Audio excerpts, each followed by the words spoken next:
You know, it's funny how many people watching this video probably already know what Pokemon is, whether it was from watching Ash Ketchum work to be the very best in the TV anime, or from your first time trying to fill a Pokedex up in the games. You've probably interacted with those adorable pocket monsters at some point. Today, we're bringing you the latest news on the upcoming Pokemon game, Pokémon Scarlet and Violet. First up, we get the deets on Game Freak's floppiest new Pokemon. A lot of people's favorite part of waiting for each new Pokemon game is checking out what new kinds of critters they'll be able to play with, but the announcement of Wiglett really took the internet by storm. Wiglett, if you must know, looks like an offshoot of Diglett, the iconic ground-type Pokemon from the very first entry of the series, and looks like what's basically a white worm sticking out of the ground. This particular worm sent the entire internet into a frenzy, with people pointing out just how adorable the monster looks. The words Floopa-Loopa were thrown around a lot, so we assume that longtime fans of the series are generally liking this new character design. Some people did, of course, point out a few unpleasant factors in its design,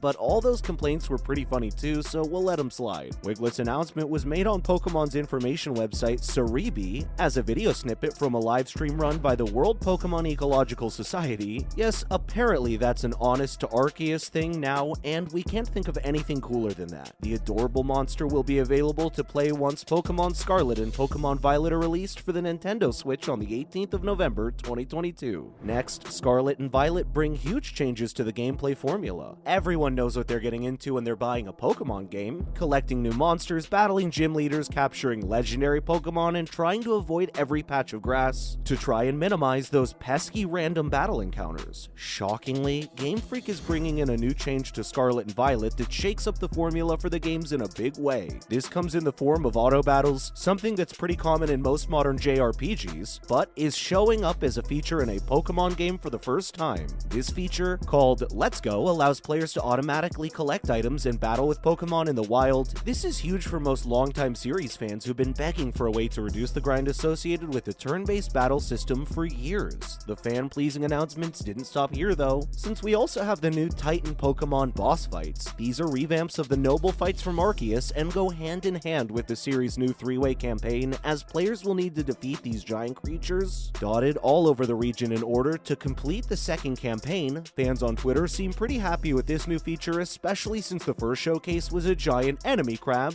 That joke never gets old. Coming up, the Pokemon hype train is still going strong decades later. Interest in Pokemon is at an all-time high right now, both because of the new game coming up and the championship arc in the ongoing anime. And fans are clearly on board for the hype train. For one thing, Scarlet and Violet were voted as the most anticipated game for Famitsu Japan's weekly poll, promising big sales numbers in the country. Considering that the new Scarlet and Violet themed Switch is coming out soon, we think it's pretty accurate to say it's going to sell like hotcakes. But besides the games, fans have clearly been desperate to get their hands on any kind of merchandise they can find, given that someone just bought a copy of Fire Red for thousands of dollars. You heard us right, some rabid Pokemon fans just bought a copy of the 2004 remake of the original Pokemon game for $3,109. We're fans too, but sheesh. Add to that the fact that fans on Twitter have been salivating over the newly announced Spheal plush, which goes for 500 big ones by the way, and you really have to be impressed by how culturally relevant Pokemon keeps itself on every possible market for every possible part of their fanbase. Lastly, fans of the anime are less than happy about the preview for the next episode, but gaming is not only thing that causes an uproar in the Pokemon fandom, since fans of the anime are anything but happy about the preview video for the next episode. Anyone that's grown up watching cartoons will tell you that, at one point or another, they've wondered when the heck Ash Ketchum's going to actually become the very best, like no one ever was. Time and time again, we've seen the hero lose at the very last second at some tournament or another, but this year is promised to be different. Fans were given hope for the first time in living memory, with Ash finally defeating Cynthia in the Masters tournament in order to reach the semifinals of the tournament. This tournament decides exactly what the first theme song promised we'd find: the quest to see who is the real and best Pokemon champ. However, a preview of the next episode quickly soured fans' expectations, causing hearts to plummet to thousands of collective feet. Basically, the preview showed Ash facing off against the legendary Pokemon Eternatus. During his match against Leon, Eternatus is famous for being one of the most powerful legendaries in the show, and many fans have called this face-off a cop-out to keep the Pokemon show cycle going. On the other hand, some fans on Twitter say they don't really want Ash to win anyway, since that would signal the end of the show as we know it. There's nowhere to go after you get the top, of course. We'll find out what the show has in store for us when the episode airs. That's all the juicy news and discourse we have on Pokemon Pokémon Scarlet and Violet's new monsters and features today. Now, let's move on to some related news. Other news, first up, Nintendo is under fire for potential union busting. It's no secret that the gaming industry doesn't have the best relationship with its employees. Just look at the reports of awful crunch culture for iconic games like Red Dead Redemption 2, Cyberpunk 2077, and The Last of Us Part 2, where employees were basically forced to work insane hours to reach unrealistic deadlines until they completely burned out. And you can see why unionization is pretty important for employees and developers in the industry. Nintendo clearly doesn't feel the same way, given fresh reports of the company allegedly firing employee Mackenzie Clifton for asking management a question about company policy on the unionization. According to Clifton, the story goes that a month after being warned after asking Nintendo America president Doug Bowser a question about unionization, he was fired. Nintendo itself denies the rumors, stating that Clifton was fired due to him publicly disclosing what they claim was confidential information.